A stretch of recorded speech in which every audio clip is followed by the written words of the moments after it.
Yesus mati ada dalam Bible dan Anda katakan banyak. Istilah banyak itu udah salah dengan sendirinya. Karena peristiwa itu hanya diceritakan di dalam 4 buku, di dalam beberapa pasal.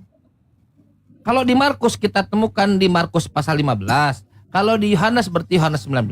Kalau Matius berarti Matius 27. Kalau Lukas berarti Lukas 23. Antara itu nggak ada banyak, Pak. Nggak ada.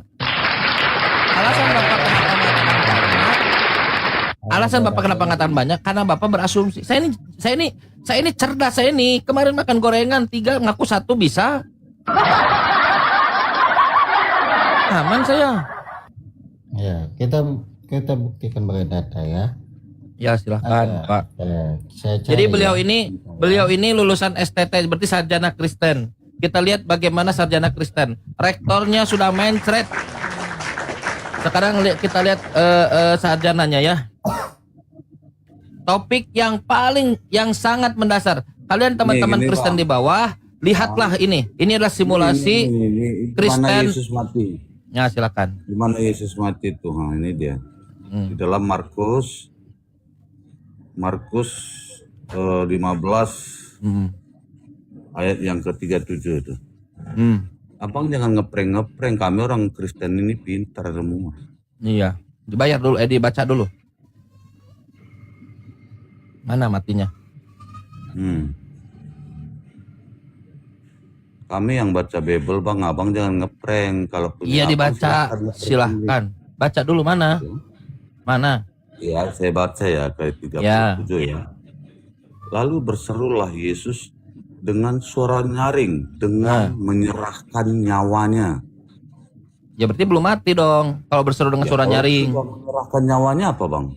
Saya juga tiap hari Pak, saya menyerahkan nyawaku tiap hari loh. Inna sholati wa nusuki wa mahya wa mati lillahi rabbil alamin. Gak mati. Nah, kalau kayak gitu berdiskusi nggak nyambung. Kan udah saya bilang tadi kan, paling terdekat. Ya, gitu dia nggak berdiskusi namanya. Ya. Yang paling terdekat kan itu menyerahkan nyawanya, Pak. Sekarang begini, Pak, saya tiap hari menyerahkan nyawa saya. Inna sholati wa nusuki wa mahya wa mati lillahi rabbil alamin. Saya tidak mati, Pak. Iya, apa? Itu Yohanes berapa? Itu, bang. Bukan dongeng, Pak. Itu ekspresif, Pak. Apa, Pak? Nomor berapa? Yohanes 19 ayat 30 yang berbunyi sudah selesai. Ya kalau sudah selesai berarti belum mati. Kalau dia ngomong sudah selesai berarti belum mati. Kan ngomong, masa mayat ngomong? Apa nih aneh-aneh aja? Masa mayat ngomong? Iya kalau dia ngomong sudah selesai berarti dia belum mati. Gimana sih Bapak nih? Terakhir. Bapak buka Mazmur 118 nomor 16 kalau tidak salah, bahwa aku tidak akan mati, Tuhan akan menyerahkanku kepada apa? Coba kita buka dulu ya, lupa saya. Mazmur 118. Bentar, lihat. Nih, lihat. Kenapa ke Mazmur? Karena Yesus, nah nih. Nomor, bentar. Nih. Ini kalian Kristen nomor 18, nomor 17. Lihat. Kenapa? Karena kata Yesus dalam Lukas 24, nomor 44. Mazmur 118. Mazmur 118. Kata Yesus, semua ada tertulis tentang aku dalam kitab Taurat Musa, kitab Nabi, kitab Mazmur. Nah, sekarang kitab Mazmur. Aku 118 nomor 17. Aku tidak akan mati, tetapi hidup. Mana bentar ya? Dan aku akan menceritakan perbuatan-perbuatan Tuhan yang di Taman Getsemani. Tuhan telah sebentar dulu. Tuhan telah menghajar aku dengan keras. Tetapi ia tidak menyerahkan aku. Sebentar dulu Pak. Tetapi ia tidak akan menyerahkan aku kepada maut. Jadi sudah selesai itu sudah selesai maut atau sudah menghajar dengan keras? Sudah selesai belum menemukan mati. Oh sudah selesai. Aku sudah dihajar dengan keras. Tuhan telah menghajar aku dengan keras. Kitab Mazmur itu siapa? Kitab Mazmur. Kata Yesus, lihat. Tadi dia Yesaya dibawa. Sekarang saya bawa Mazmur. Aku tidak akan mati, kata Mazmur, tetapi hidup dan aku akan menceritakan perbuatan-perbuatan Tuhan di Taman Getsemani. Semua doa-doa Yesus dikabul. Di Ibrani 5 nomor 7. Tuhan telah menghajar aku dengan keras. Yang telah selesai itu sudah selesai. Apa katanya? Tetapi ia Dalam tidak Mazmur, ya. Pak Agung sebentar dulu kan Anda nanya. Tetapi ia lanjutlah. tidak menyerahkan aku kepada maut. Jadi tidak mati. Pak, sekarang berikan kepada saya. Dalam Markus, Matius, Lukas, Yohanes 1 data saja, Yesus teridentifikasi mati. Karena Ini Bapak tadi saya sudah kasih tahu datanya. Yang mana? Kenapa goreng-goreng? Yang mana? Masolang generasi. Yang mana? Yang mana? Ini saya tanya boleh. Itu tadi, Pak. Batu. Lalu Yang mana? Rasulullah Dulu, sabar. Yesus, ya saya bacakan Oke. kembali ya. Lihat Ya, kan dengar shock. simak Mati aja baik-baik. susah, lama sekali mau mati. Dengar baik-baik ya. Lalu berserulah Yesus saya bantai ya, dengan Kancang, ya. suara nyaring dan menyerahkan nyawanya. Ketika itu tabir bait suci terbelah dua dari atas sampai ke bawah. Waktu kepala pasukan yang berdiri berhadapan dengan dia melihat murid-muridnya demikian, berkatalah ia, sungguh orang ini adalah anak Allah. Mana matinya? Jelas ya? Mana Jelas. matinya? Jelas gimana? Jelas. Mana matinya? Matinya mana? Dia Matinya sudah mana, Pak? menyerahkan nyawanya dan tabir Saya tiap terbelah, hari Pak. begitu, Pak. Saya tiap hari menyerahkan nyawa saya nggak mati. Gitu dong artinya. Gini.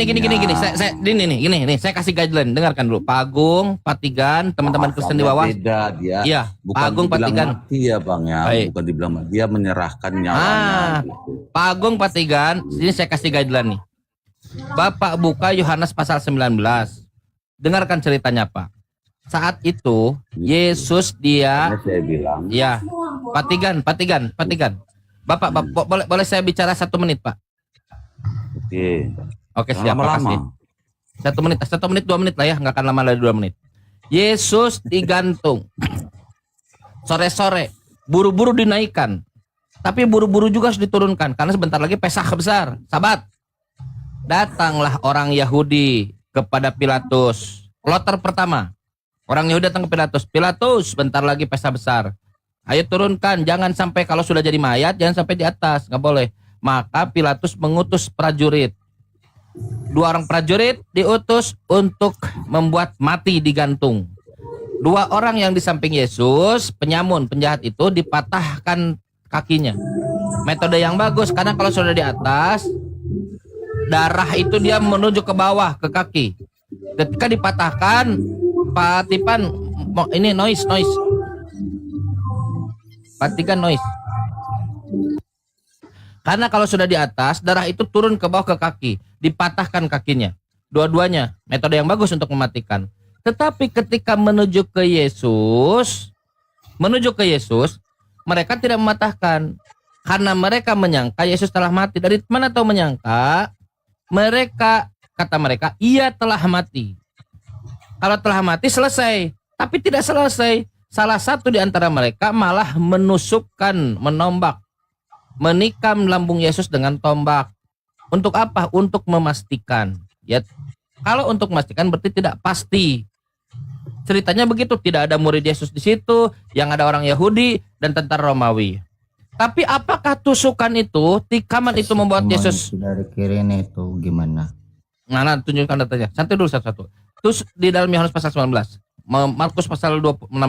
Nah, tusukan itu apakah membuat mati atau tidak? Membuat mati atau tidak? Baca data selanjutnya. Kloter kedua, datang Simon Yusuf Arimatea sembunyi maksudnya, datang ke Pilatus. Pak Pilatus, boleh aku turunkan tubuh, bukan mayat, LAI dengan lancangnya menulis mayat, tubuh. Mayat itu adalah petoma atau nekros, jenazah. Sedangkan yang ditulis di situ soma itu tubuh yang hidup, dominannya untuk tubuh yang hidup. Kata Yusuf Arimatea, boleh turunkan tubuh itu. Diturunkanlah tubuh itu. Ketika diturunkan, apa yang dilakukan oleh Yusuf Arimatea? Dia membaluri Yesus dengan minyak mur dan minyak gaharu dan rempah-rempah. 50 kati tertulis di situ, atau 30 kilo banyak. Anda bayangkan madu, 1 botol madu besar, 1 kilo, dan ada 30 banyak banget. mengafaninya, karena kalau dikasih pakaian orang tahu lah dia bakal dikejar. Oh, dia ternyata masih hidup, pakai baju, dikejar lagi lah, ditakol lagi pakai palu. Dikafaninya, disimpan di kuburan. Yang dimaksud kuburan itu seperti hotel, punya lebar, punya tinggi, ada ruangan. Nah, apakah Yusuf Arimatea dan Nikodemus memperlakukan tubuh itu tubuh mati? Enggak. Karena menurut adat istiadat Yahudi, kalau mati itu dimandikan, taharoh. Dalam Islam juga ada taharoh, dimandikan. Dalam ketika tubuh Yesus itu turun, dia malah dibaluri. Untuk apa? Herbal, rempah-rempah dan minyak-minyak itu untuk obat luka luar. Sampai sekarang kita pakai itu. Jadi tidak apa. Lalu kita lihat kesaksian langsung dari murid-murid yang lain. Tadi Bapak sebutkan bagus, Markus 16 nomor 11. Bapak menyangka itu peristiwanya bangkit, kan begitu kan? Bukan bangkit, Pak. Dia hidup. Kalau hidup tidak bangkit.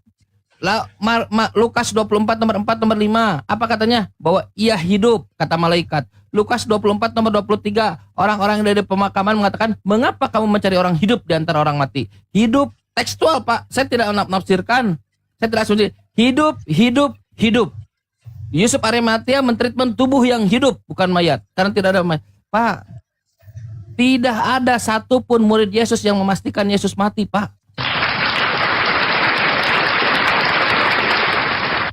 Itu Pak, itu kenyataannya dalam Bible. Alasan kenapa Bapak bilang tadi banyak, kan aneh banyak kan? Kok banyak?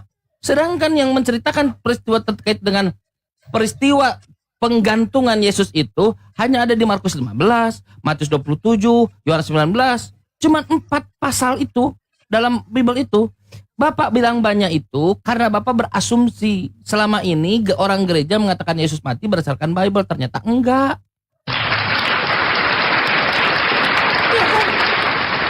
Begitu. Demikian dan terima gaji. Silakan bantah.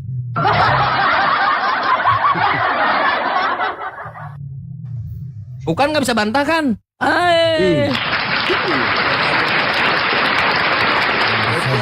Ali Taurat juga ini abang ini. Salam dari akulah, salutlah dengan abang lah. Ini calon-calon pendeta apa ini orang. La haula wala quwata illa billah. Ini nampaknya jadi pengikut Kristus nanti ini. Jadi Pak, nih beberapa minggu yang lalu ada orang komunikasi ke saya. Kang Chan, hidup Anda akan dijamin kalau Anda mau jadi pendeta Advent. Sekarang Bapak ngomong begitu. Bagaimana ceritanya? Apa itu? Pandangan. Solang beneran. Aku nih Pak, aku nih pembela Yesus. Sebutnya apa? API itu, apologet pembela Yesus. API, apologet pembela Yesus. Apa itu? Lo ini Hawariun apa ini apologet apa-nya itu memang nyambung katanya. Apologet pembela Yesus Islam. Iya benar Pak. Sebelum abad 16 itu nggak ada Jesus karena huruf J abad 16. Adanya Yesus. Benar lupa ada tuh. Teman saya namanya Glenn, orang hukum dia buka buku. Nih Kang Chan, sebetulnya orang ke situ abad 16 Yesus. Makasih ya. Ini bateraiku udah lemah ini aku ya. Turun dulu ya aku ya. Makasih ada naik aku ya. Pak Tiga nih kayaknya orang baik nih dia ini. Makasih, masih sesat. Nanti Pak. apa lagi ya? Ini lagi baterai udah apa nih Bang? Aku suka dengan abang ini. Tadi aku pikir abang apa lu? Ngeprank. Nggak apa, rupanya salah sangka. Rupanya lebih tegas lagi jadi abang ini. Iya. Abang masuk ada akun Bang Juma masuk di sana supaya abang bisa diskusi. Kalau mau dialog bagus. Silakan Pak Agung. Ya. Kang Chan sendiri kan paham seperti apa kitab itu ya. Yang menjadikan pertanyaan kencang itu apa? Kan tadi saya dengar ada bunyi lalat. Ada lalat tadi ya. Apa Pak Agung? Ya. Gimana Pak Agung? Saya jelas ya. Ada. Oke. Kan Kancang kan sudah tahu Alkitab seperti apa ya. Yang saya tanyakan ke Kancang itu, yang menjadi pertanyaan Kancang itu apa dalam Alkitab? Pertama harus Bapak harus luruskan dulu. Bukan kacang, tapi Kang Chan. Tolong. Beda jauh. Beda jauh ya. Mohon maaf nih Pak. Beda jauh. Oke, sorry. Iya, baik. Oke, lanjut. Yang kedua, tolong berikan satu data saja dalam Bible, Markus, Matius, Lukas, Yohanes, bahwa dalam lingkaran peristiwa penggantungan Yesus itu, Yesus mati. Di mana? Cuman itu aja? Itu aja dari tadi. Hanya dari tadi tuh. Gimana saudaraku nih? Bang Chan, saya nggak bisa bayangkan beliau ini lulus kemudian jadi pendeta. Itu yang dalam gereja ramai. Iya. Dalam 1 Korintus ya Bang, 1 Korintus 15 ayat 3 itu dijelaskan. 1 Korintus, jangan 1 Korintus. Kristus mati karena dosa kita. Ini guys. Ini orang-orang estet ini memang harus diajar. Dengar Pak. Tadi pagi saya saya paparkan itu malam ya. Dipaparkan di sini Pak. Ada 3 kepala yang berbeda di depan kita. Anggap kita netral. Kepala pertama adalah orang Yahudi. Kata orang Yahudi, Yesus mati. Caranya dia dituduh tukang sihir, lalu dihajar habis-habisan, dirajam, setelah mati, terus dia digantung. Kenapa? Karena supaya ada disebut crucified. Kenapa? Karena mayat yang tergantung itu berfungsi untuk efek jerak. Itu kata Yahudi. Anda buka Sanhedrin 43 atau 43b. Ya, lalu satu lagi. Kata sebentar dulu. Sebentar dulu. Saya selesaikan dulu. Kepala yang kedua. Siapa kepala yang kedua? Paulus. Paulus juga orang Yahudi dari Tarsus. Ibu kota dari Kilikia. Kata Paulus ketika khotbah dalam KPR pasal 13, 14, 15 seterusnya lah sampai seterusnya. Ketika dia dihajar oleh orang Efesus di sinagoge, lalu diamankan oleh tentara Romawi. Nah, kata Paulus begini. Yesus telah mati. Tapi sama dengan Yahudi. Tapi dia kasih topping bumbu. Apa kata dia? Dia telah bangkit. Tadi kata Paulus, mati, bangkit. Itu kata Paulus. Tidak ceritakan bagaimana Kristen matinya Yesus, nggak ada. Kalau Yahudi jelas tadi. Kristus mati, tapi juga bangkit. Kepala ketiga Islam. Islam katakan Yesus tidak mati. Yesus tidak dibunuh. Yesus tidak disalib. Yesus tidak bangkit. Ingat disalib itu adalah mayat yang digantung. Tadi orang Yahudi begitu kan? Ternyata Pak, buku Markus, Matius, Lukas, Yohanes menceritakan apa yang diceritakan sama dengan orang Islam. Yesus tidak mati. Jangan bawa Paulus, karena Paulus bagian daripada keyakinan Yahudi yang mengatakan Yesus mati, tapi dia belajar dari Romawi. Bapak buka Roma 1 nomor 14, dia berhutang dengan orang terpelajar dari Romawi, mengatakan dia bangkit untuk dosa. Tadi yang Pak Agung sebutkan 1 Korintus 15 nomor 3, Kristus telah mati karena dosa-dosa kita. Ia dikuburkan 3 hari dan bangkit. Ditambahkan sesuai kitab suci. Itu diajarkan dari orang Roma. Bapak buka datanya Roma 1 nomor 14. Kenapa? Karena orang pagan ajarannya begitu. Bapak buka buku 16, ada 16 Savior, 16 penyelamat, crucified, disalib, digantung, before Jesus, sebelum Yesus. Jadi dulu orang karena ingin keselamatan dipromosikan, Bang, ada Tuhan datang. Jadi manusia kayak dari mengambil rupa manusia, lalu dia mati untuk menebus dosa kita, sama dengan Yesus. Promosinya begitu. Bapak buka KPR pasal 14 nomor 11, kata orang-orang pagan, dewa-dewa, Theos. Sama dengan diksi yang digunakan oleh Yohanes 1 nomor 1. Theos datang ke tengah-tengah manusia, datang ke tengah-tengah kita dalam rupa manusia. Sama, pagan itu ajaran pagan. Jadi Islam pasang badan sendiri, Yesus tidak mati, tidak disalib. Dan ternyata Markus, Matius, Lukas, Yohanes mengatakan Yesus tidak mati. Jadi tidak ada mayat yang tergantung, tidak ada penyaliban. Ternyata Bapak jangan bawa 1 Korintus. Bapak bawa buku kesaksiannya, Markus, Matius, Lukas, Yohanes. Itu buku kesaksiannya. Jangan bawa ajaran Paulus. Kalau ajaran Paulus memang dia mati. Begitu Pak Agung. Diajarkan nggak di STT? Makanya suruh dosen STT aktifnya ke sini.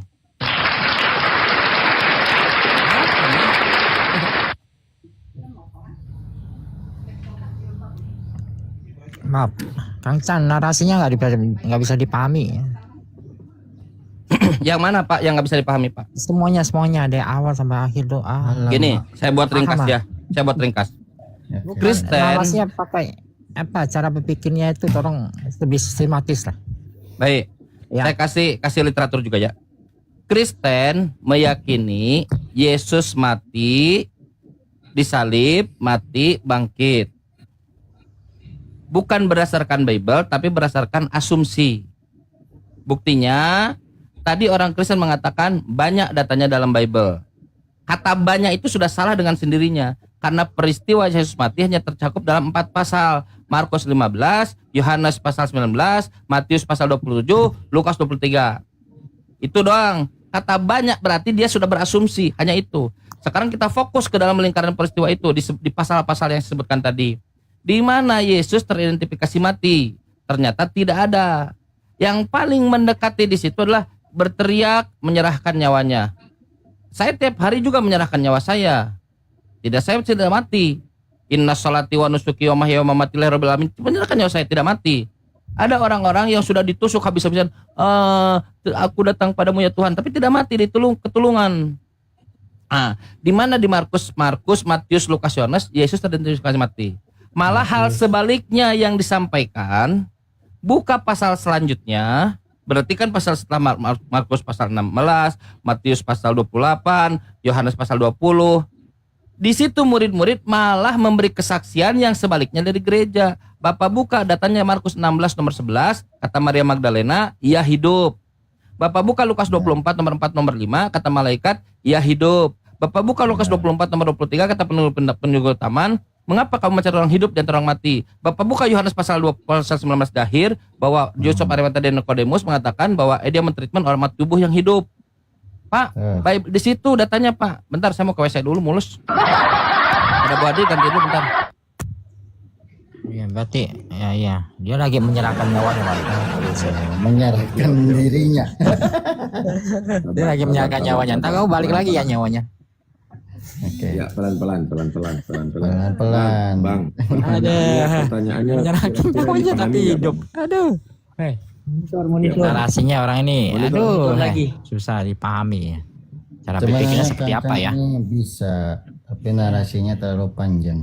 Bukan terlalu panjang, nggak bisa dipahami ya. Sambil menunggu. Sambil menunggu ada yang bisa mengomentari. Waktu saya sama siapa tadi? Ya, Saya sama siapa ya tadi? nggak tahu. Oh, Tigan Sudah sama turun. Tigan, sama Tigan sudah turun dia. Oh, Tigans, ya sama Tigans. Nah itu jangan dia. Gimana tuh? Apa pertanyaannya? Nah, ini Pak Agung, saya kan Assalamualaikum saya persingkat saja. Karena saya menyatakan Yesus Tuhan, Yesus utusan, Yesus utusan. Kemudian orang menyatakan, oh berarti logikamu nggak nyampe. Orang Kristen sendiri mengatakan logikamu tidak nyampe. Nah, bagi saya kan logisnya itu kan banyak kategori kan, banyak bidang, banyak segi. Nah, saya ajak untuk melihat logika Markus 16 ayat 15 sampai 16. Jadi di mana logikanya? Di mana logika itu ketika ayat 15-nya menginjili segenap makhluk, seluruh makhluk, tapi ayat 16-nya efeknya hanya kepada manusia. Hanya kepada manusia berupa yang percaya dan dibaptis diselamatkan, yang menolak akan dihukum. Nah, itu kan ayat 16-nya seakan mematahkan ayat 15-nya itu. Konsekuensinya mematahkan ayat 15-nya menginjili segenap makhluk. Iya. Apakah saat ini saya bertanya ya sama Bang Karol ya. Kan dalam ayat itu kan jelas ya. Beritakanlah segala makhluk termasuk binatang gitu ya Bang ya. Iya, oh kalau tidak salah saya ingat Pak Agung ini juga menginjili hewan kan, Pak Agung. Nah, saya ingat juga. Oh ya, gimana itu prakteknya? Ya, sebentar saya jawab ya, Jin. Ya, Lanjut. maksudnya itu menginjirin semua makhluk itu. Menginjirin bukan berarti dengan bicara aja, dengan narasi aja. Menginjirin juga dengan perilaku, sikap, tindakan juga. Ya, menginjirin makhluk itu maksudnya ya kita memperlakukan makhluk lain seperti binatang, hewan itu dengan benar, tidak boleh menyiksa binatang. Kalau disembelih, sembelihlah dengan benar. Ya, jangan sampai binatang itu tersiksa gitu. Kalau makhluk-makhluk lain saya nggak tahu lah, makhluk di luar alam lain saya nggak tahu gimana nginjilnya gitu kan. Nah itu masuknya gitu kan. So, Nah, kalau Injili dengan orang, seperti itu. kalau hewan itu tahu nggak kalau Yesus itu Tuhan gitu, seperti yang diberitakan orang Kristen gitu. nggak ada dalilnya sih, ya kan. Nah, tapi kan kata menginjili kan lebih luas sebenarnya kan. Kalau menurut Pak Sotaim, Tuhan menurut hewan itu apa? Siapa Tuhannya hewan itu? Kalau mereka punya akal yang sedikit ya, yang terbatas gitu. Kira-kira mereka percaya nggak kalau Yesus itu Tuhan bagi hewan itu? Iya, sebenarnya manfaatnya apa gitu kan? Harus percaya Tuhan, hewan harus percaya Yesus itu Tuhan gitu kan. Ya, manfaatnya apa? Hewan memang hewan tidak percaya seperti sebagaimana kan? manusia percaya, tetapi Iya. tetapi ayat 15-nya itu tetap harus dijalankan, menginjili manusia yang harus menjalankan penginjilan itu, bahkan kepada yang di bawah manusia.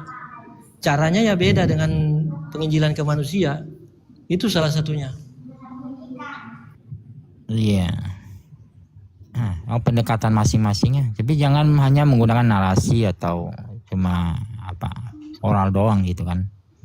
Dengan perilaku benar, sikap benar. juga, Jadi kalau perilaku Pak sikap Agung, juga. Kalau saya tangkap dengan Pak Agung ini sikapnya ke hewan, contohnya Pak Agung kan tidak makan hewan kalau tidak salah. Iya. Coba Pak Agung. Ya, saya tidak Ya, maaf. gimana? Aduh, mohon maaf ya Pak. Dengar suara Pak Agung. Aduh, jadi mulus. Saya baru mau masuk Kang Chan. Saya baru Oh, ya, masuk, silakan, udah nggak silakan. jadi lah, pakai celana lagi saya. Lanjut. Nggak mau pakai celana lagi, saya nggak mau pakai celana lagi udah. Nggak jadi. lanjut. Saya kira Jadi, Pak. lanjut. Assalamualaikum. Jadi Pak, Nggak apa-apa. Bapak-bapak Kristen sekalian, selama ini Bapak harus terus terang juga kepada diri Bapak bahwa Bapak-bapak ini mengimani sesuatu ya hasil dari interpretasi, bahkan asumsi dari Bapak-bapak gerejanya, dosen-dosennya, gembala-gembalanya, dan itu buruk Pak. Maaf Kancan, Karena- itu narasinya bukan interpretasi juga. Bukan Pak, saya kasih data. Kan tadi sudah saya katakan Pak, Markus 16 nomor 11, Maria Magdalene mengatakan bahwa ia hidup. Lukas 24 nomor 4 nomor 5, malaikat mengatakan bahwa ia hidup. Lukas 24 nomor 23 mengatakan orang yang di pemakaman, mengapa kamu mencari orang hidup dan orang mati? Bukan Pak, itu data. Text by text, hidup. Bahkan dari korbannya sendiri, kalau Bapak buka, saya tambahkan ya. Sebenarnya saya nggak mau juga nambahin dalil, banyak Pak dalilnya, tapi saya tambahkan sedikit. Langsung dari korbannya, Bapak buka Matius 12 nomor 38, 39, 40, kata Yesus, aku di dalam rahim bumi hidup seperti Yunus dalam perut ikan 3 hari 3 malam. Sama Pak, itu tandanya. Nah Pak, selama ini kan tadi nih masa gini, kematian Yesus itu, kita dialog kematian Yesus itu udah hampir 1 jam, kan aneh sekali. Ada nggak ya? Tidak ada Pak. Di ujungnya Pak, Bapak nanti buka YouTube Zulkifli M. Abbas, ada saya yang dialog dengan offline ya. Bapak buka ngaji cerdas, Bapak buka jadi HMC di situ. Saya dialog face to face, bau mulutnya ketahuan dengan rektor Pak, dengan dosen aktif STT, dosen aktif Pak STT, dan dia suka memberi kuliah aktif juga Pak. Nah, apa ujungnya Pak? Dengan penuh keringat dia katakan, Pak Kang Chan, di ujung dia bilang begitu. Seandainya Bapak saat itu bersama-sama dengan murid-murid Yesus, Bapak pun akan melarikan diri. Selesai kalau begitu urusan kita Pak. Tetapi Bapak hanya berasumsi, pendeta Bapak hanya berasumsi. Contoh tadi Matius 27, ia menyerahkan nyawanya, berasumsi kalau dia itu mati. Kan tadi sudah saya baca, kata Yesus, rujuklah kepada buku Mazmur. Apa kata Mazmur? Aku tidak akan mati, tetapi hidup. aku akan menceritakan perbuatan Tuhan. Ibrani 5 nomor 7. Tuhan telah menghajar aku. Tuhan, sebentar dulu. Tuhan telah menghajar aku dengan keras. Tuhan telah menghajar aku dengan keras. Tetapi ia tidak menyerahkan aku kepada maut. Pak, saya tiap hari aku serahkan nyawaku kepada Tuhan. Tapi belum tentu mati. Mati itu berpisahnya roh dengan jasad. Di dalam Bible itu, buktikan. Ya, fokus dulu ke sana. Ini saya fokus ke peristiwa itu ya. Sekarang Pak, ketika dia disebutkan menyerahkan nyawanya, apakah mati atau tidak? Ya tidak mati. Dari mana kita tahu? Ini bukan narasi ya, sorry. Saya ingin mengantarkan kepada referensi. Dari mana kita tahu kalau dia mati atau tidak? Dari data-data yang sudah saya sampaikan tadi. Ya kan saya katakan di dalam kitab Mazmur itu. Kata Yesus itu adalah berbicara terkait nubuatan kepada Yesus. Lukas 24 nomor 44 46. Kan kata Yesus rujuk, semua yang ada tertulis tentang aku di dalam kitab Taurat, kitab para nabi dan kitab Mazmur. Kata Yesus tentang aku. Mazmur nah, sekarang itu kitab apa, Bang? Mazmur itu buku Daud. Nyanyian Daud. Sekarang kata Yesus rujuk kepada itu, saya baca itu. Aku tidak akan mati, tetapi hidup. Aku akan hidup kan tadi sudah saya tunjukkan. Aku akan menceritakan perbuatan-perbuatan Tuhan. Ibrani 5 nomor 7. Karena kesolehan Yesus, doanya didengar oleh Tuhan yang mampu menyelamatkannya dari maut. Nomor 18. Tuhan telah menghajar aku dengan keras. Tetapi ia tidak menyerahkan aku kepada maut. Tidak. Pak, keyakinan kematian Yesus itu, Pak, diajarkan oleh Paulus, yang Paulus tidak ada di sana. Paulus tidak menjadi saksi di sana.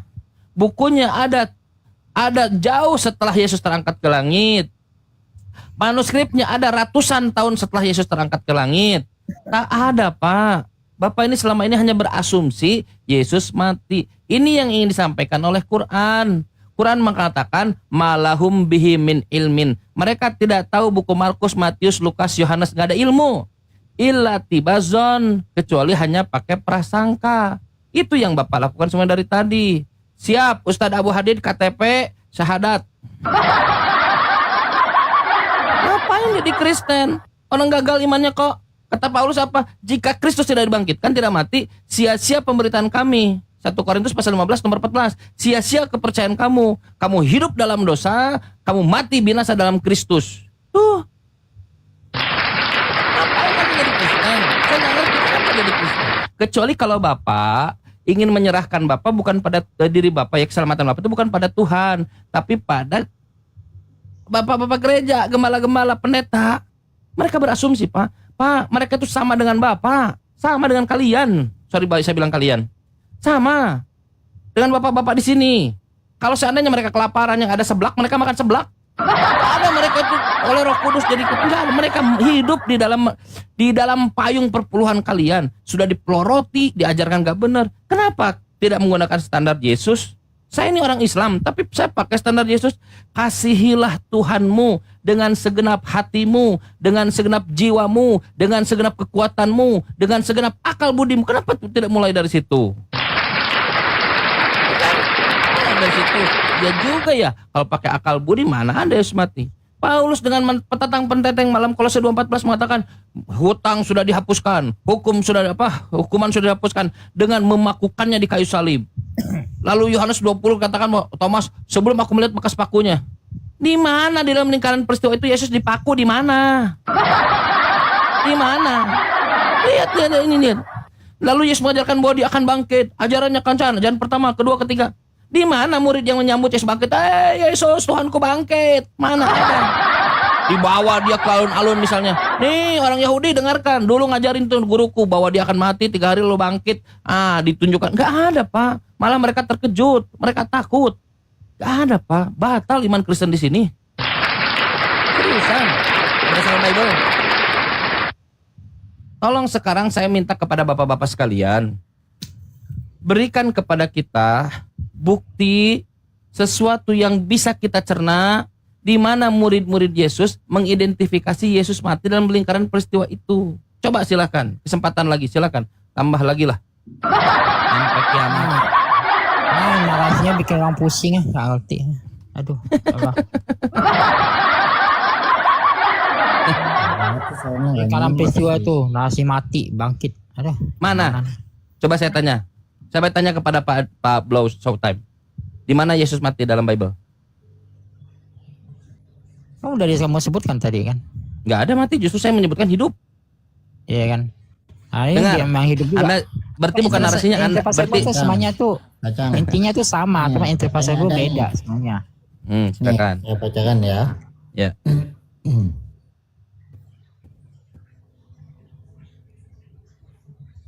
Di dalam Injil Matius 27:50, Injil Markus 15:37, Satu-satu kebiasaan begitu. Begitu kebiasaan. Dikira dengan mengabsen itu jadi orang percaya gitu, itu udah metode kuno. Pendeta begitu. Tunjukkan. Ya, betul, ada gitu kan? Ya tunjukkan, buka datanya. Sudah ada datanya, tinggal dibaca. Sudah saya absen tadi. Tahu nggak alasan kenapa saya mengabsen? Saya juga dapat pengalaman buruk dari Kristen. Cara mereka supaya percaya tanpa data yang benar di absen satu sama Markus pakai Matius Yohanes. Iya, bacakan di mana? Di mana? Di poin mana Yesus teridentifikasi mati? Dibaca aja salah satu. Masuk dikit. Pak Agung. Bukan masuk dikit. Oh iya, silakan. Yang identifikasi itu siapa? Gini Pak Agung. Sebentar Kang. Kalau saja ya kalian tadi mungkin mau mencatat, mendengar dan mencatat, minimal satu aja dulu yang Kang Cong. Karena ini bahaya loh ucapan Kang San ini. Apa surat sekian nomor sekian itu bahaya loh. Anda mesti catat satu, terus Anda tampilkan. Kang San, Anda salah ngomong. Buktinya di ayat ini begini, kok kamu ngomong begini, mesti begitu loh tadi Anda. Sebagai bentuk bahwa Anda bertanggung jawab terhadap narasi Kang San. Kang San telah menyesatkan kan, anggapanlah kita menganggap Kang San menyesatkan kalian. Atau menyesatkan umat di bawah, ada 200 orang loh. Maka saran saya Anda semestinya segera bertindak. Kang San, satu aja ayat yang Anda bawa ternyata salah. Tertulis di sini begini, tapi kamu narasi begini. Mesti Anda begitu loh. Ya, antar kalimat aja nggak nyambung. Apa yang mau dicatat? Enggak, justru itu saya bilang tadi. Anda minta ke Kang San tadi. Coba satu dulu aja minta. Jangan mesti ada kemudian mendengar, tetapi kemudian tidak menjadikan itu keilmuan dan Anda malah seakan-akan masa bodoh dengan data Kang San. Sekarang betul Kang San, Agung ngebawa data seperti Kang San, ya salah. Mestinya Anda membukakan satu persatu, jangan semua dibaca satu tapi nggak dijelaskan isinya. Kak, dilanjut. Biar kami dapat ilmu, Kang. Kami juga nggak mau memperlakukan Anda tanpa Anda punya rasa malu. Maka saya akan memperlakukan dengan rasa malu yang benar-benar malu gitu. Silakan dibuka, Kang Agung.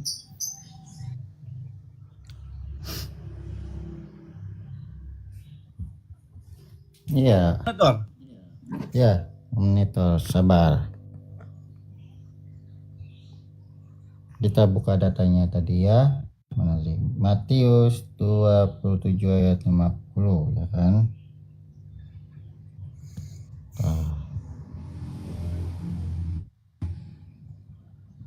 Mana ya kita apa ini?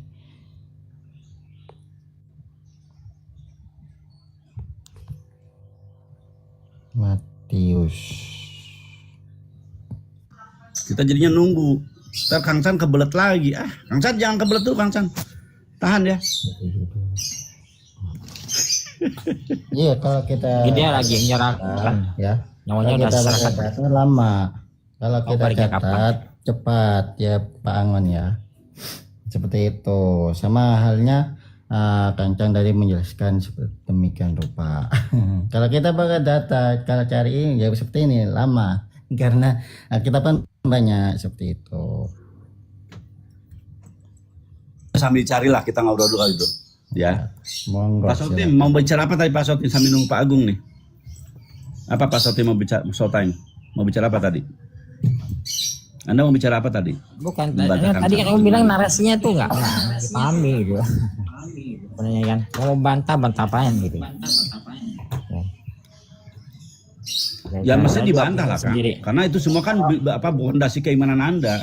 Ya, kalau ternyata di Kang Chan membawa narasi bahwasanya Yesus tidaklah mati, bukanlah mayat yang terjadi, itu suatu kalimat yang membangunkan kalian. Ibarat gini loh, kalian tuh merasa udah di rumah gitu kan. Setelah Anda bangun ternyata Anda bukan di luar tapi di luar rumah karena rumahnya udah berpindah. Anda nggak punya lagi rumah, tempat naung Anda udah nggak ada. Jadi kalau ada hujan Anda kepanasan. Reputasi itu. Kenapa? Reputasi ke tempat lain itu. Iya, bukan gitu. Maksudnya gini, Anda udah merasa nih, Anda udah hidup di atas rumah gitu, apa di bawah rumah. Ada atap menaungi Anda kalau panas. Ternyata ketika Anda bangun lilir gitu kan, ternyata itu semua udah tidak ada. Di atas Anda udah pelosong-pelompong itu. Jadi kalau hujan Anda kehujanan, kalau panas kepanasan. Ibaratnya gitu loh. Karena data yang dimiliki oleh Kang Chan mampu membombardir sehingga fondasi yang Anda miliki bahkan atapnya pun udah nggak ada. Disisa habis oleh Kang Chan. Jadi Anda udah nggak punya genteng lagi di atas Anda itu. Bahkan sampai pondasinya loh hilang itu Anda. Itu bahaya loh. Kang Chan itu membahayakan. Iya ya, makanya orang pada nggak paham sih. Banyak ini sih kan. Nggak dipahami. Nggak paham. Maaf ya Pak ya.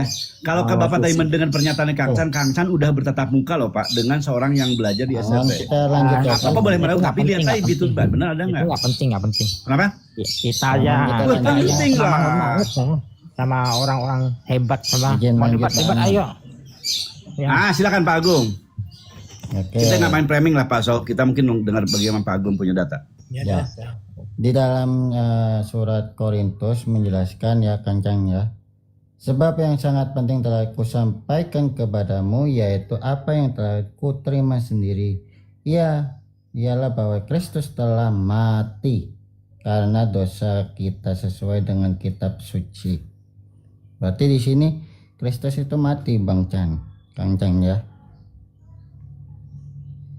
Kang Chan monitor.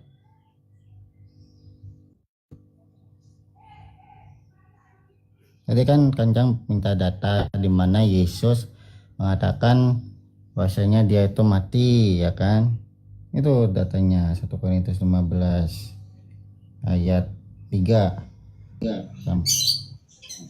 Kang Chan monitor, bisa dicatat Kang Chan? Monitor. Kebelet lagi Sebentar, Kang. kayaknya tuh. Kebelet lagi ya, makanya kelamaan sih nyari data. Kang Iya, Barokah kalau monitor kita ke Kang Barokah. Mungkin tolong dicatat Kang Barokah. Kalau kita catat bisa, tapi kalau kita Gini, buka Pak Agung. data Pak Agung susah tadi gitu. mengungkap, Pak Agung tadi bicara tentang diksi kata mati ya, Kristus telah mati gitu. Ya, Tapi namanya mati itu multi makna ya, makna multi tafsir ya. Misalnya saya berdagang berjualan, usaha saya mati Pak. Saya bisa nggak berdagang lagi Pak? bisa. Nah itu artinya begitu. Jadi misalnya Kristus di situ pun nggak jelas Kristus merujuk pada siapa. Kecuali kalau itu tafsir ya. Kristus kan Kristus itu merujuk pada Yesus. Padahal Kristus itu nggak selalu merujuk pada Yesus. Kristus itu kan yang diurapi. Iya. Yang diurapi banyak Pak. Kata Kristus itu siapa? Banyak. Paulus juga Ditunjukkan Kristus siapa? Pak. Gitu. Coba datanya mana? Kalau Paulus itu Nah, Kristus. 1 Korintus 11:1. Coba bacakan. Ya. Teladanilah aku sebagaimana aku juga Kristus. Tapi terjemahan LAI itu aku juga pengikut Kristus. Tapi di teks aslinya aku juga Kristus gitu. Kago Kristus Pak. Ada tambahan aku pengikut Kristus. Ada tambahan dalam kurung pengikut. Coba Iya. dicek. Pengikut ada tambahan dalam kurung gitu. Aku pengikut Kristus artinya Dalam kurung Pak. Nggak ada. Kago Kristus itu sebagaimana aku juga Kristus. Aku seperti Kristus. Sama seperti Yesus. Paulus itu sama Pak, seperti Yesus Pak. Iya. Paulus sama seperti Nah, Yesus artinya? karena dia mengikuti teladan-teladan yang seperti Kristus mau. Itu artinya ayat itu. Mananya multitafsir juga. Jadi mati itu multitafsir, Kristus multitafsir. Nah ada. Tak ada yang namanya mati itu selalu mati terus tuh enggak.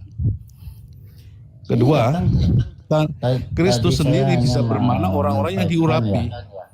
menyampaikan apa yang pancang apa namanya diskusikan sehingga dia itu percaya bahwa saya buktikan pakai data ya, bahwasanya Kancang tadi bilang ya, bahwasanya Kristus itu tidak mati ya kan. Saya kasih datanya tadi ya, sesuai Pak Angon tadi ya, kita tunjukkan datanya supaya kita mengerti ya. Oh, di sini letaknya, ayatnya di sini. Dalam perjanjian baru seperti itu. Dalam perjanjian lama juga dituliskan di dalam kitab Yesaya ya kan. Bentar. Kalau kita buka data, Bapak tadi nyentuh ayat-ayat yang Kang Chan nggak Pak? Maaf Pak Agung. Data yang dinarasi oleh Kang Chan, antum menyentuh nggak? Iya. Katakan gini mungkin, oh Kang Chan salah nih, ayat ini kok bunyi gini, apa Anda justru bawa ayat yang lain dari data yang Kang Chan bawain? Saya nanya aja, saya juga nggak ingat juga apa yang saya Kang Chan. Data-data saya nggak ingat. Yang saya tanyakan, apakah data yang Kang Chan bawa ini tentang bahwa dia hidup itu gitu kan, bahkan 4 kali, data itu bukannya Anda sedang bahas? Iya. Atau data lain, beda surat, beda ayat? Kan tadi saya untuk data yang Kancang tunjukkan tadi sudah saya ngerti ya Pak Angon ya di sini ya. Tapi Kancang Ya, tadi maka saya tanyakan gitu. Yang saya tanyakan gini kan, apakah data yang Anda ulas sekarang ini data yang dibawa oleh Kang Chan atau data bantahan yang mana bahkan ayatnya yang sedang Anda bahas? Itu saya nggak masalah, silakan. Gini. Yang saya tanyakan gitu, apakah Anda ini mengulas sesuatu data yang dibawa oleh Kang Chan sebagai bentuk pelurusan, klarifikasi atas kesalahan kekeliruan Kang Chan, atau ayat baru yang mana Anda tidak sama sekali menyentuh data Kang Chan? Itu yang saya tanyakan. Ya. Karena saya kan nggak tahu data yang Anda bawa, saya nggak tahu, dan apa yang di Kang Chan bawa tadi nggak ingat saya. Itu pertanyaan saya, Kang. Oke. Jadi datanya sudah oke, sudah semuanya udah oke, nggak masalah. Sudah ditunjukkan ke Kancang ya kan, Kang Chan ya.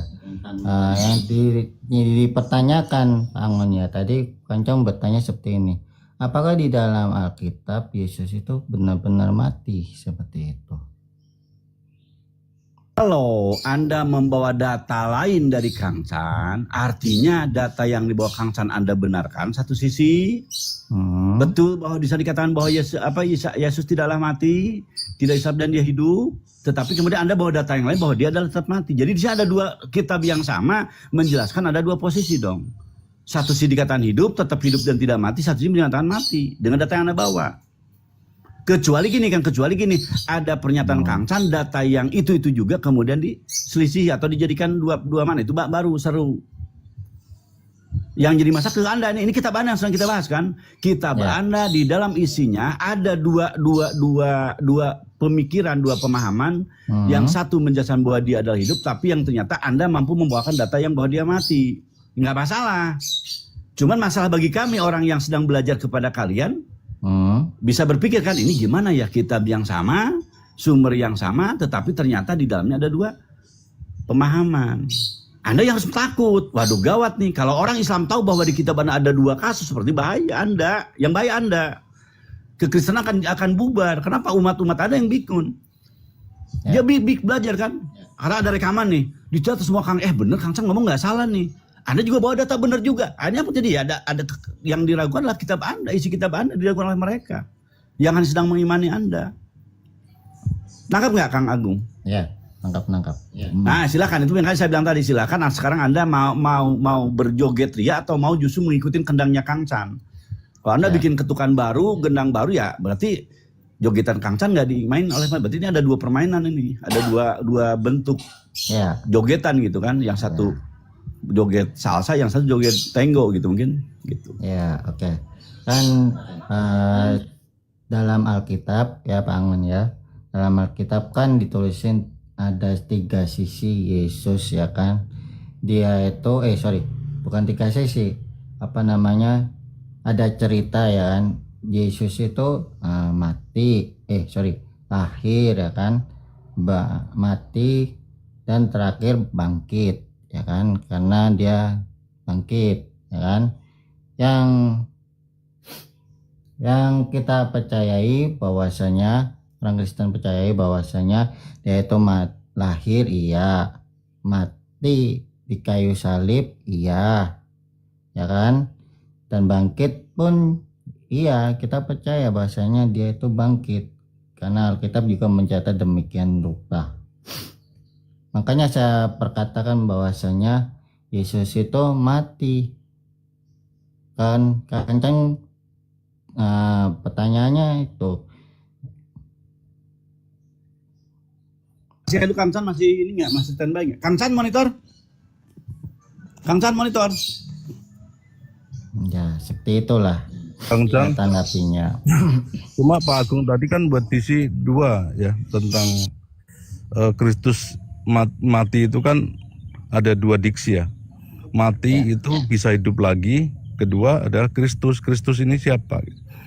Kalau dilihat kelahiran Kristen, untuk mereka digembleng selama 1 tahun dan mereka keluar, untuk pertama kalinya mereka disebut sebagai orang-orang yang diurapi.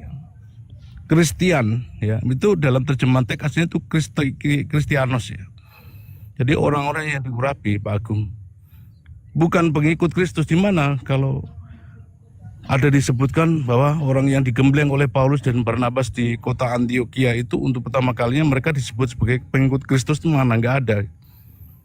Itu penerjemahannya yang menambahi pengikut. Ada dalam Kristianos itu bukan pengikut Kristus, Pak Agung. Kristianos itu artinya orang-orang yang diurapi gitu. Orang-orang yang diurapi. Dan tambahan lagi gini Pak Agung.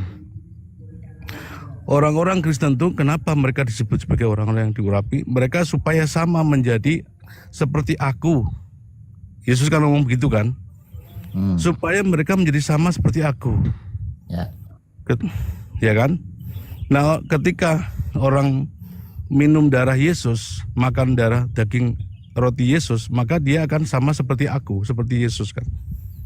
Nah, disitulah di bawahnya dalam perjanjian baru begitu.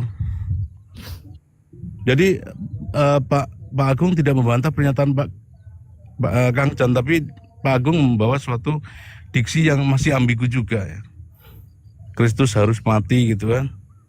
Terus Kristian itu apa itu? Kristian itu orang-orang yang diurapi. Ini kalau mau pakai terjemahan aslinya ya.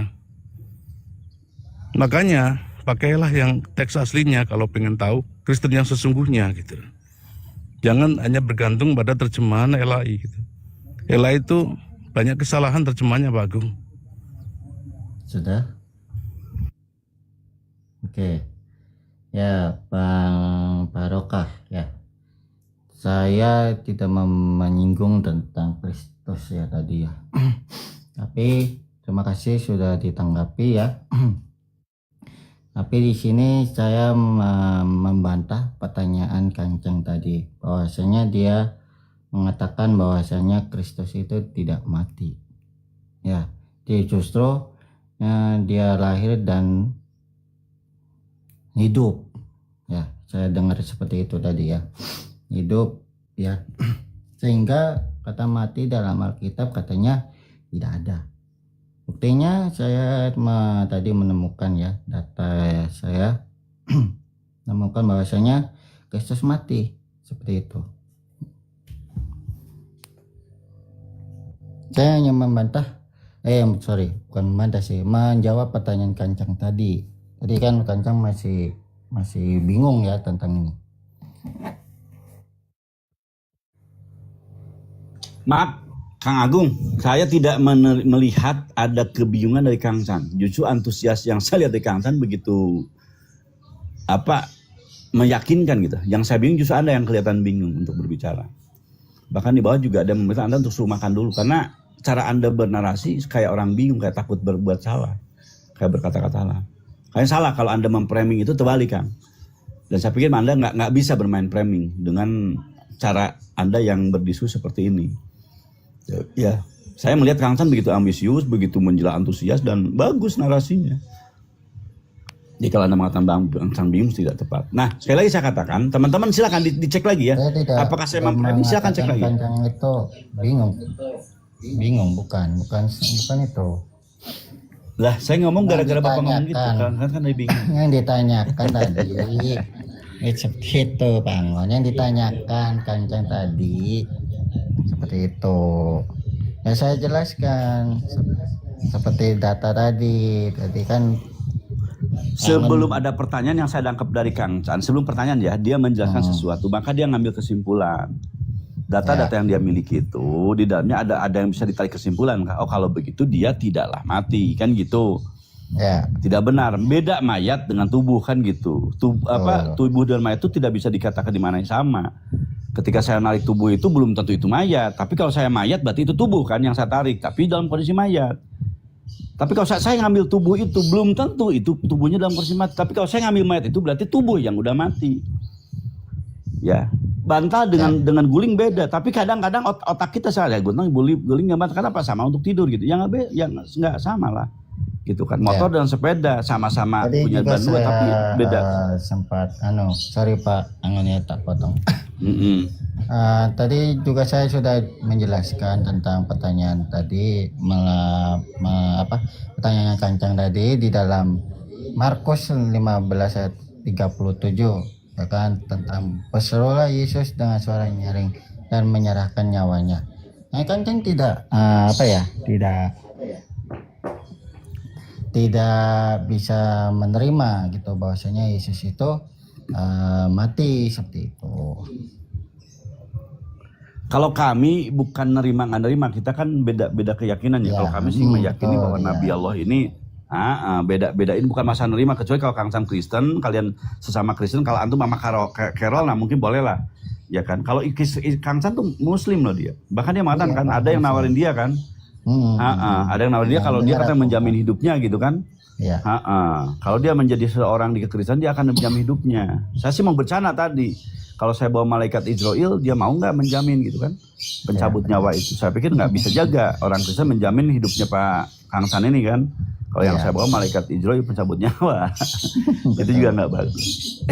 Intinya gini mungkin Kang, kalau saya melihat menarik ya diskusi yang sedang saya pantau, yang sedang saya nyimak itu. Bagaimana bisa, ini kalau saya sekali harus agak menyimpulkan. Bagaimana bisa di kekristenan ketika kitabnya yang bahasa Indonesia kami baca, kami analisa dan kami telaah, bahkan saudara kami bisa mengekspornya loh. Ya, begitu gagah perkasanya gitu Kang Chan menjelaskan. Ya, sementara dijawab dengan Pak Agung yang ya mungkin kalah antusias ya, gitu. Itu yang menjadikan mungkin di bawah akan berpikir lain, gitu. Dan ini juga mungkin saya ajakkan saya kepada kalian teman-teman di bawah, tolonglah sampai kepada pendeta-pendeta kalian. Sekarang kondisi kalian berbahaya. Ya, ada orang-orang Islam hari yang telah masuk ke dalam pemahaman kekristenan yang membahayakan keyakinan kalian. Harus segera kalian turun. Maka sering saya katakan kalau di koma-koma Utiripa ya, ayo Ibu Tita Wahyu turun segera gitu kan, Pak Bambang Nusa turun segera bersama kami gitu untuk adakan diskusi. Kenapa bahaya bagi teman-teman kekristenan sendiri. Selain Kristen dan Kristen pada berantem yang kemudian menciptakan banyak denom ya di dalamnya gitu kan, ini membahayakan kalian ya kan, akhirnya kalian akan berkurang dan berkurang. Satu sisi yang lain juga kepercayaan umat atas kalian juga hilang karena hadirnya orang-orang yang mampu menarasikan kitab Anda dengan begitu menarik gitu. Kang San saya lihat menarik. Dan ini bukan tadi ada yang mentawakan kan. Saya nggak percaya Kang San sudah berdiri. Saya menyaksikan di video-video dan waktu itu sedang live melihat bagaimana ada Bu Kirana, Bapak Pendeta bertiga, Bu Kirana sama berhadapan dengan Kang San. Gitu loh. Kita tahu ada Bang Juma, ada juga Kang Donitan kan. Itu mereka berdebat dengan para pendeta-pendeta kalian loh. Yang secara ilmu maaf ya mungkin kalian tidak ada siapa-siapa di mata mereka pendeta loh gitu. Ya, betul. Tetapi ternyata kalau lihat dari hasilnya ya banyak yang malah mualaf.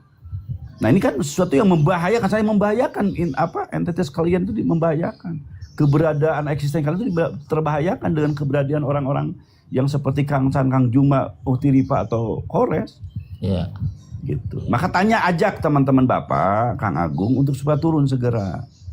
Datangkan ke sini gitu kan, bukan untuk apa ya, biar ada adu ilmunya seru, kami penonton juga nikmat gitu. Ya, boleh saya potong sebentar Pak Angon? Silakan. Ya, begini Pak Angon ya, bukannya sekelas Bambang Nusena dan sebagainya, bukannya nggak mau turun, tetapi kalau saya dengar mereka itu enggan berdialog. Seperti itu, karena saya pernah ketemu sama beliau-beliau ya, sehingga saya juga belajar dari senior saya. Saya anggap mereka senior saya lah. Saya baru berapa tahun sih lulus STT ini. Sedangkan saya sempat bertanya sama mereka itu, kenapa sih nggak mengajarkan kita di room seperti TikTok itu secara live?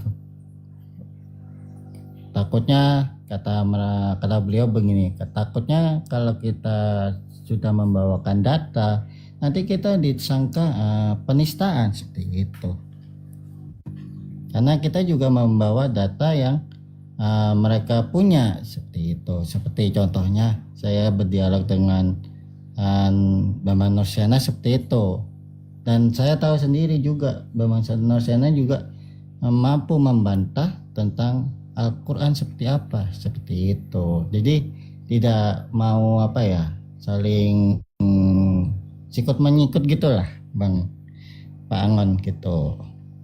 Bukannya aku nggak berani. Kalau bicara sikut menyikut, Kang Agung, kalau saya lihat ya, bukankah kalian juga banyak hal yang para penghujat yang mungkin ilmunya didapat katakanlah di Bambang Nusa atau dari CP kan? Ada membawa data itu dan kami mampu menjawabnya. Gitu loh. Kami ada jawaban dan counternya ada, kami miliki, dan kami bukan sehari 2 kali kan, atau bukan 1-2, sering sekali kami membantah itu. Kan gitu. Jadi kami mah walaupun mungkin tanpa Bambang Nursena turun, semua apa yang dijadikan sumber Bambang Nursena kami udah telah membantahnya. Nah sekarang permasalahan dibalik. Apa yang kami bawa, Kang Chan bawa, Bang Juma bawa, itu mereka tidak mengkanternya.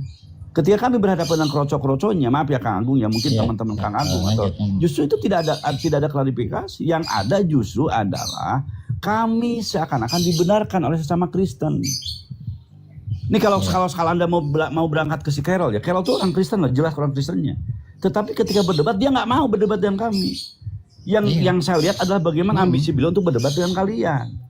Artinya apa yang ada di otak kami itu sedang dibenarkan oleh kekristenan sendiri kan gitu. Sebagian ya. Sempat nggak gitu, tahu dia Bang. ngomong apa gitu. Tapi mereka membenarkan itu. Artinya apa? Kalian yang membahaya saya bilang tadi. Ya, sebelum Dan ini tidak dilanjut, terjadi saya sebaliknya. Potong sebentar Pak Angon.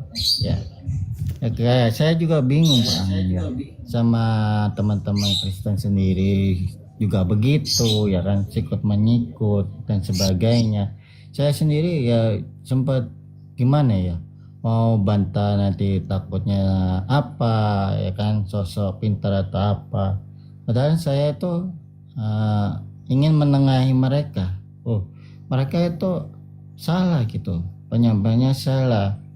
Kenapa di antara kita saling menyalahkan sehingga membuat suatu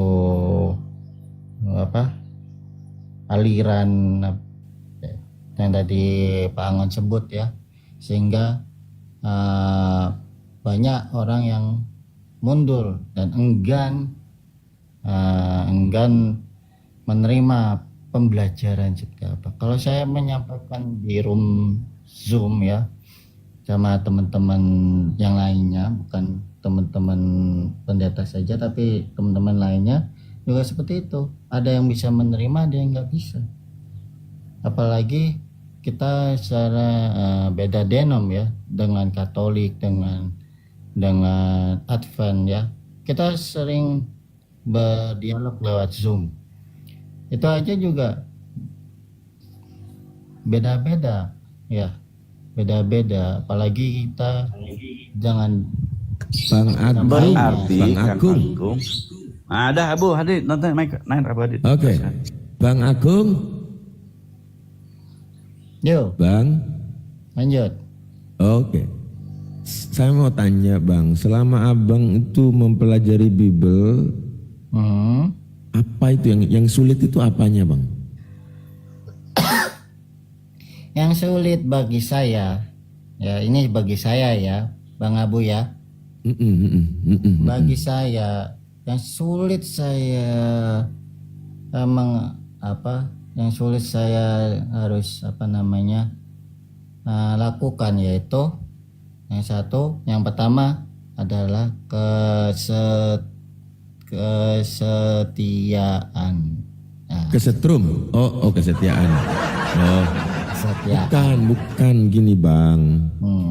Abang yang saya tanya pelajaran gini. Kalau abang mempelajari itu, saya sulit belajar karena kenapa? Saya tak bisa baca ini yang mana yang betul, di sana bilang A, di sini bilang B. Maksud saya gitu loh dalam mempelajari Bible itu. Kalau saya apa yang sendiri sulit ya Bang Abu ya, kalau saya membaca Alkitab, kalau baca sendiri sih nggak bingung.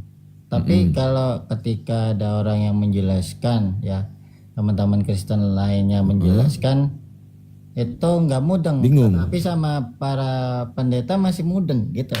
Anehnya di situ.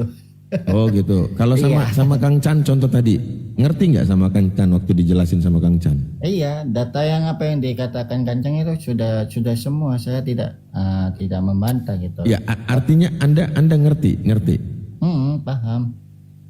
Oke. Ketika Anda ngerti, berarti Anda setuju bahwa Yesus itu tak mati. Setuju nggak?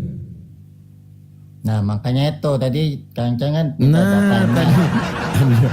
Anda kan paham. Bahwasanya saya tanya.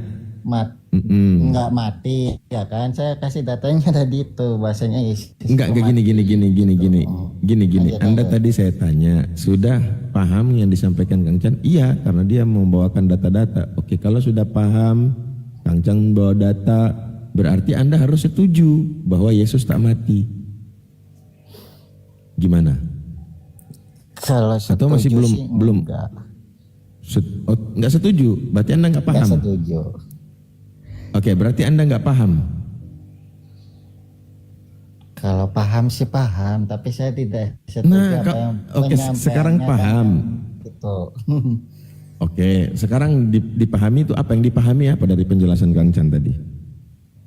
Nah, yang pertama dia bawa data ya kan, apa yang sesuai dalam Alkitab. Bawa data. Oh, dari Alkitab. Oke, terus. Kan bener kan? Terus sesuai data. Ya. Sesuai data. Sebentar. Sesuai data bahwa Yesus tak mati, gitu. Oke, terus lanjut. Bukan itu maksudnya. Oh, jadi dari tadi Kang Chan bawa data Yesus mati. Iya. Gitu dong. Oke, berarti sesuai data dan Anda pahami dari penjelasan Kang Chan bahwa Yesus itu tak mati. Oke, terus. Terus Saya bantah dengan data lainnya bahwa bantah dengan data dari Quran. Dari mana? Dari Bible juga?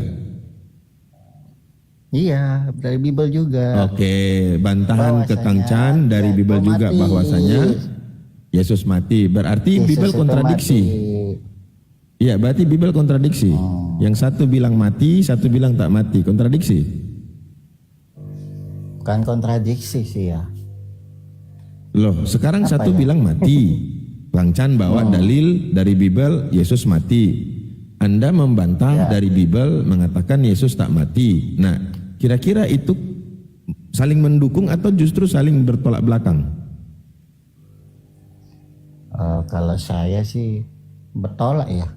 Yang satu mati, yang satu tidak. Nah, berarti kontradiksi itu enggak? Iya. Oke. Setuju ya? Baik. Apakah firman Tuhan itu enggak konsisten? Satu dia ngomong A, satu dia ngomong B. Kutanya dulu sama Anda. Iya. Oh begitu. Jadi firman Tuhan harus kontradiksi. Masya Allah. Luar biasa ini ya. Luar biasa. Bro, berarti apa yang disampaikan oleh Al-Quran, ya, apa yang disampaikan Al-Quran benar. Makanya Allah bilang kalau Al-Quran ini yang orang Muslim pakai hari ini, kalau kau dapat di dalamnya itu banyak pertentangan, kontradiksi, maka itu bukan dari Allah. Kalau dari Allah tidak mungkin ada kontradiksi. Betul. Nah, sekarang Anda meyakini bahwa Biblemu itu firman Tuhan, sementara firman Tuhan tak boleh kontradiksi. Betul. Tapi faktanya kontradiksi. Berarti kitabmu ini firman Tuhan tuh apa firman apa? Gimana ya? Hanya dua loh. Kalau bukan Tuhan, hantu. Nah, jadi Tuhan tuh Jadi yang mana nih? Yang Anda yakini sekarang, yang Anda bantah Kang Chan tadi, itu firman Tuhan apa hantu? No comment ya Bang ya. No comment. No comment. Kenapa saya Oh, no comment. Baik. menyalahkan iya, gimana tidak menyalahkan juga, gimana gitu loh. Oh iya, jadi menyalahkan Karena saya salah, juga- tidak menyalahkan saya juga salah kan belajar. gitu. Iya. Iya, saya juga belajar gitu. Walaupun saya sudah STT sudah selesai, saya juga belajar, sama-sama belajar. STT sudah selesai. Anda yakin Anda di STT? Teman Iya, saya anak STT banyak loh. Mereka itu di offline nggak mau. Mereka menghindari ada perdiskusian seperti ini. Iya, Ya makanya tuh. masalah Benar. kata mereka gini loh. Saya sudah Udahlah, sampaikan kepada jangan nanti gara-gara ini kita jadi saling nggak dia gini bang. Teman saya ada 4 orang bang sekolah di STT. Ada yang sudah mau selesai, ada yang baru di tengah. Itu mereka menghindari kalau sama saya dengan alasan gini, nggak mau nanti kita nggak jadi teman lagi gara-gara bahas ini. Sudah enggak, teman-teman kita diskusi kan gitu. Nah sekarang saya mau tanya Anda, saya ini ragu loh kalau Anda ini sekolah STT. Serius, keraguan saya itu besar 1000%. Bang. Kenapa? Karena belum ada orang STT yang mengakui Bibelnya kontradiksi. Baru Anda ini, baru Anda yang mengatakan bahwa Bibel itu kontradiksi. Kalau yang setahu saya bang, ada beberapa scholar mengatakan bahwa memang ada beberapa kesalahan dari penterjemahan di dalam Bibel. Nah, cuman yang sampai kepada puncak kontradiksi itu baru Anda loh, perkataan kontradiksi. Sumpah, baru Anda. Tapi Apakah bagus Pak lah. Agung juga masuk pada neo Marsion atau semi Marsion? Bisa jadi. Marsion dia nggak seperti tahu itu. Marsion apa, sumpah. Coba Marsion itu apa bang? Coba Bang Karol jelasin tuh. Enggak, Anda sudah langsung bisa jadi seperti itu. Nah, Marsion itu apa? Bang? Bisa jadi Pak Agung sedang dalam paham semi atau neo Marsion tetapi belum menerima. Marsion itu contohnya ya, kalau yang paling ekstrim ya menolak semua perjanjian lama, menolak Yahweh itu, Yahweh sebagai sang bapa dari Yesus, sangat-sangat menolak. Sampai ada yang puncaknya yang sangat ekstrim adalah menolak perjanjian lama, semua perjanjian lama ditolak.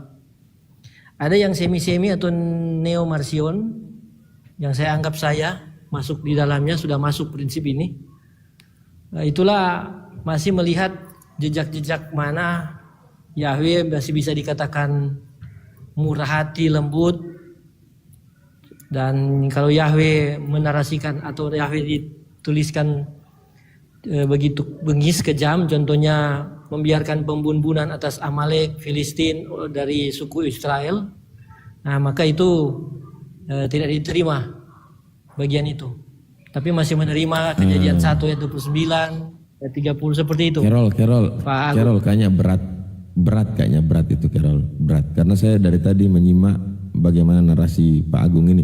Saya cuma mau bikin tanya-tanya jawab singkat aja sama Pak Agung. Pak Agung, menurut Pak Agung, apakah Pak Agung mau menerima sebuah kitab yang isinya di dalam kontradiksi?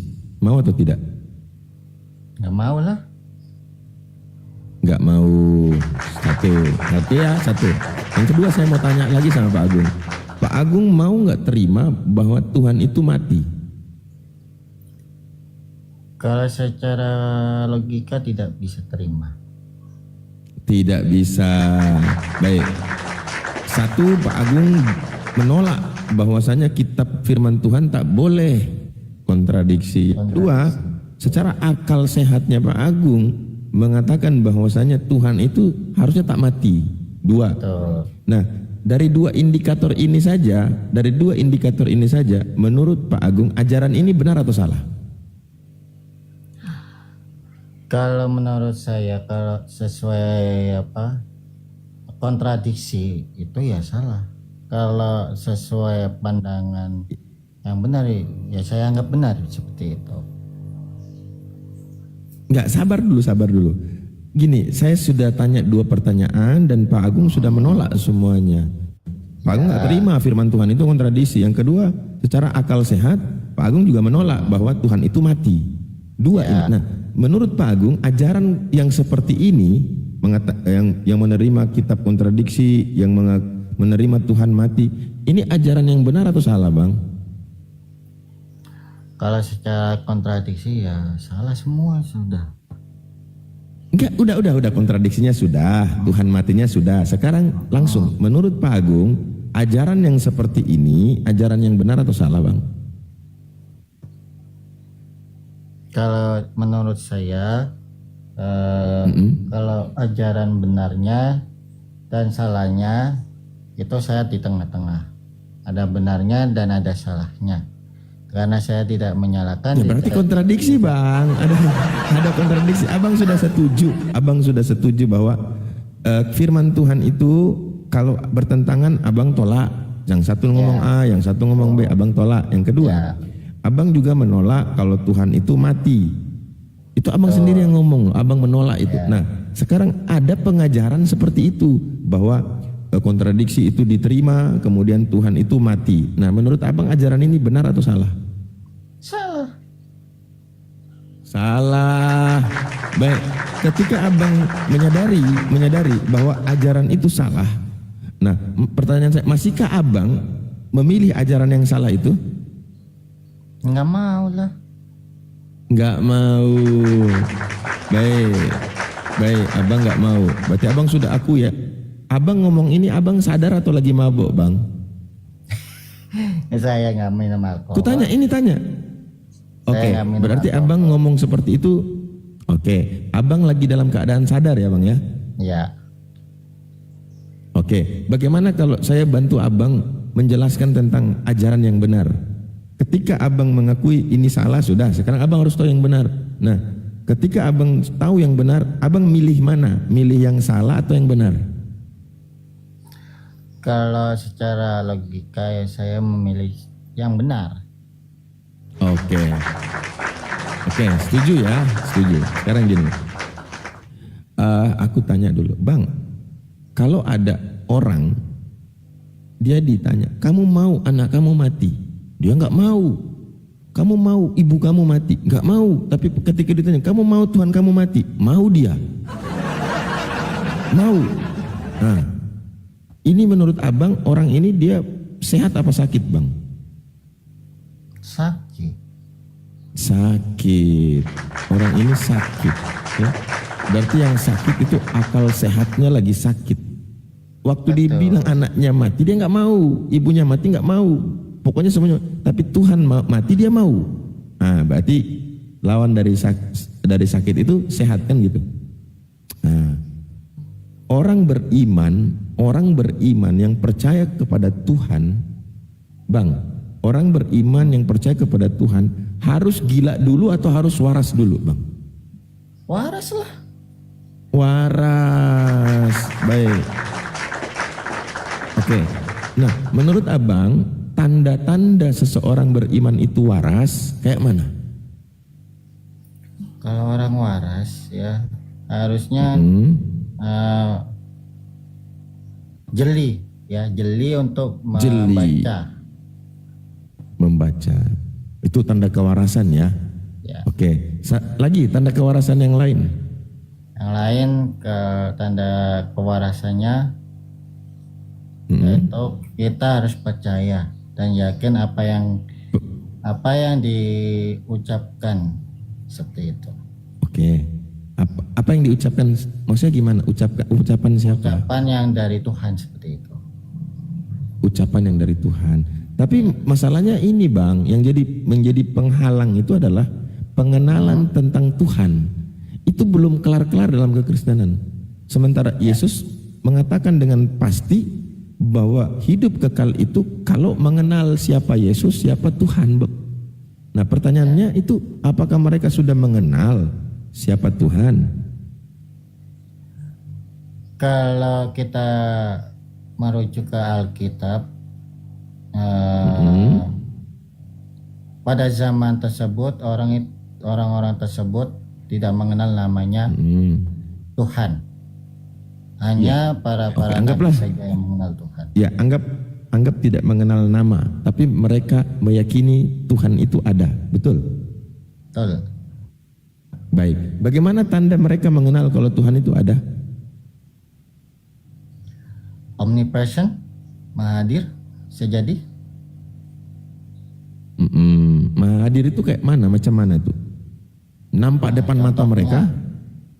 Tidak. Kalau maha hadir itu tidak nampak. Tapi bisa dirasa kalau dia itu bisa hadir. Oke, dia dirasa dan bisa hadir. Nah, bentuk hadirnya itu kayak mana, Bang?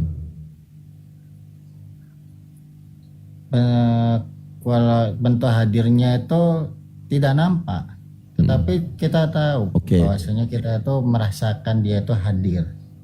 Contohnya seperti itu. Oke, mantap. Sabar. Kita sapa dulu ya saudari kita yang Masya Allah cantiknya luar biasa. Halo Dinda. Nata. Assalamualaikum warahmatullahi wabarakatuh. Waalaikumsalam warahmatullahi. Ini orang